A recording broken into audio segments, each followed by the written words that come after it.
이번에는 평소와 다른 방향으로 가볼 겁니다. 썸네일과 영상 제목에서 보셨다시피 오늘은 인게임 설명이 아닌 스토리 설명이에요. 그러니 스포일러를 주의하시고 영상으로 들어가 봅시다. 림버스에는 여러 등장인물들이 나옵니다. 사과, 쌍쌍바, 마운틴듀, 배신자, 어쨌든 많아요. 그리고 악역이 있습니다. 정확히 말하면 수감자들과 적대 관계인 존재들입니다. 그런데 만약 누군가가 이 악역들에게 점수를 매긴다면 어떻게 될까요? 그게 접니다. 오늘은 림버스 컴퍼니에 있는 여러 악역들에게 점수를 매길 겁니다. 그리고 그 점수에 따라서 순위가 매겨지겠죠. 각 악역들은 이 세 가지로 평가할 겁니다.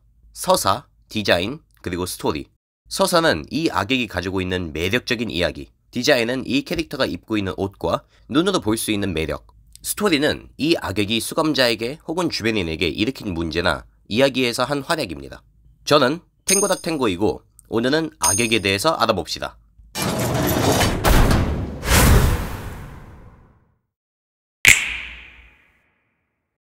9위의 자리는 크로모의 오른팔, 이단 신문가들의 큰 망치, 귀도입니다. 알려진 과거는 없고 과거부터 크로모를 따랐다는 것만 나와요. 디자인은 무섭게 그지없습니다. 어떤 놈처럼 괜히 덩치만 산만하지 않고 비율이 좋습니다. 그리고 무섭게 생겼어요. 스토리에서는 전형적인 절대로 죽지 않는 악당입니다. 바퀴벌레처럼 죽지 않고 다시 일어나요. 그러고도 너만한 거 아니야. 전형적인 죽지 않는 빌런이라는 게 마음에 들어서 9위이지만 이유로는 특별히 얘기할 게 없어요. 넘어갑시다. 8위는 우리 벌레 아저씨의 어머니인 헤르만입니다. 헤르만은 구 G사의 이사에서 현재 N사의 이사도 자리를 잡고 있습니다. 수감자 그레고르에게 벌레파를 주었으며 사실 과거는 밝혀진 게 많이 없어요. 현재는 모두 추측 단계이기 때문에 확실한 건 없습니다. 스토리 부분으로는 무난한 점수를 받습니다. 첫 임무에서 버스팀 눈앞에서 황금가지를 뺏어가고 구보, 가환, 소냐, 에이헤브, 그리고 넬리와 아세야까지 포섭하여 어떠한 목적을 이루려고 합니다. 그리고 약지와 협업해 마왕 히스클리프까지 소환하는 것을 보면 단순한 악당은 아니에요. 하지만 아직 밝혀진 게 많이 없어서 8위에 머무릅니다. 잠재력이 굉장히 높은 악당이지만 그 이유로는 밝혀진 게 없어요. 7위에 자리 잡은 악역, 넬리입니다. 문학책 워더링 하이츠의 엘렌 넬리 딘의 모티브로 한 넬리는 과거 주워온 아이 히스클리프와 그런 그를 좋아하는 어쨌든 유모입니다. 동시에 6장의 수많은 중간 보스들 중에서 하나이기도 하죠. 넬리는 끝내 저택과 수감자들을 배신하고 헤르만의 날개 밑으로 들어갑니다. 이 배신이 의외다 생각하는 사람들이 많았는데 워더링 하이츠를 읽은 저는 개인적으로 넬리가 배신하는 게 이해가 됐어요. 디자인은 이렇게 봐도 저렇게 봐도 오티스의 잃어버린 동생인가 싶을 정도로 비슷하지만 오티스는 멋있으니 똑같이 넬리도 높은 점수를 받습니다. 제가 워더링 하이츠를 읽었기 때문에 7위로 나온 걸 수도 있긴 한데 이건 제 영상이니 제 맘대로 할 겁니다. 넘어갑시다. 다음은 술에 취해 비틀거리며 6위를 차지한 힌들리입니다. 사랑하는 사람들에게 모든 것을 바쳐 망해버린 린튼과 달리 힌들리는 히스클리프를 향한 질투와 분노로 인해서 파멸당합니다. 힌들리는 자신이 분노하고 질투하는 대상을 향해 학대를 서슴지 않고 하며 항상 주변인들의 성격들을 긁고 술과 도박에 찌들어 자신을 사랑하지 않는 아버지의 유일한 유산인 저택을 팔아버립니다.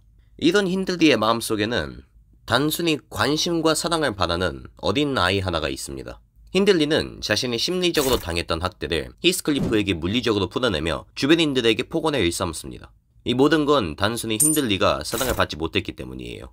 힌들리의 이야기는 짧지만 강력하게 들어오고 성우의 연기가 힌들리의 처절함을 더해주기 때문에 6위입니다. 어디선가 축축한 비냄새가 나네요. 그러다 강력한 생강꽃 향이 납니다. 5위를 차지하고 있는 동백입니다. 동백은 과거 구인 내에서 이상과 함께 활동하던 연구원이었습니다. 하지만 어떤 이의 배신과 T사의 압박으로 인해 구인회가 해체되고 다시 그 시절 구인회의 순수함과 기쁨을 새로 만들기 위해서 기술해방연합에 들어가 K사에서 만행을 일으킵니다.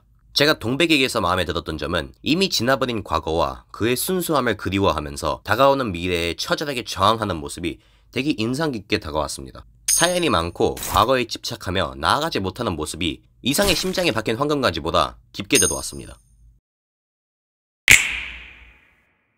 동백과 치열하게 싸웠지만 끝내 4위를 차지한 동랑입니다. 동랑은 자신의 미래를 위해서 그 어떠한 것도 갈아 넣을 수 있는 사람입니다. 그것이 처음부터 자신과 함께 있어준 구인회여도 말이에요. 가장 먼저 꽃이 피는 것처럼 생긴 동백의 에고와 꽃이 시드는 것처럼 생긴 동랑의 에고가 서로 역설적인 게 마음에 듭니다. 그리고 현재를 파괴해서 과거를 만들려는 동백과 달리 동랑은 과거를 파괴해서 미래를 얻으려고 합니다. 여러모로 동백, 동랑 이상의 가슴을 찌르는 이야기가 굉장히 아름다웠습니다. 이기적인 마음으로 자신의 미래를 만들려고 한 동랑이었습니다. 추가로 과거를 그리워했던 동백과 미래를 두려워한 동랑이 현대사회 사람들이 가지고 있는 우울을 잘 표현한 것 같았습니다. 넘어갑시다. 공동 3위는 마왕 히스클리프와 입니다. 아이 잠시만요. 야! 황금가지 가지고 와! 다른 닭들이 황금가지를 가지고 오는 동안 마왕 히스에 대해서 알아봅시다. 마이스는 소중한 연인이자 복수의 존재인 캐서린이 죽자 됐다. 그걸 받아들이지 못하고 자기 자신에게 탓을 돌립니다. 하지만 거기서 끝나면 아쉽잖아요? 그래서 마이스는 자신을 용서하지 못하기 때문에 거울 세계에 있는 모든 히스클리프들을 용서하지 않기로 마음먹습니다. 여러 세상의 히스클리프들도 똑같이 캐서린의 죽음을 자신으로 돌리며 끝내 마이스에게 직접 자신을 바치게 됩니다. 마이스는 디자인도 멋있습니다. 듀란과 캐서린의 관, 거울 파편으로 이루어진 검, 그리고 긴 머리카락. 너무 멋있습니다. 그리고 여기에 캐서린도 넣은 이유는 생각해보세요. 버스팀이 여기에 온 이유도, 마히스가 히스를 죽이려는 이유도, 힌들리, 조세핀, 린튼, 여러 버틀러들과 약지들의 죽음도 모두 캐서린의 짓이에요. 자세히 보니까 넬리가 배신을 잘했네. 넘어갑시다.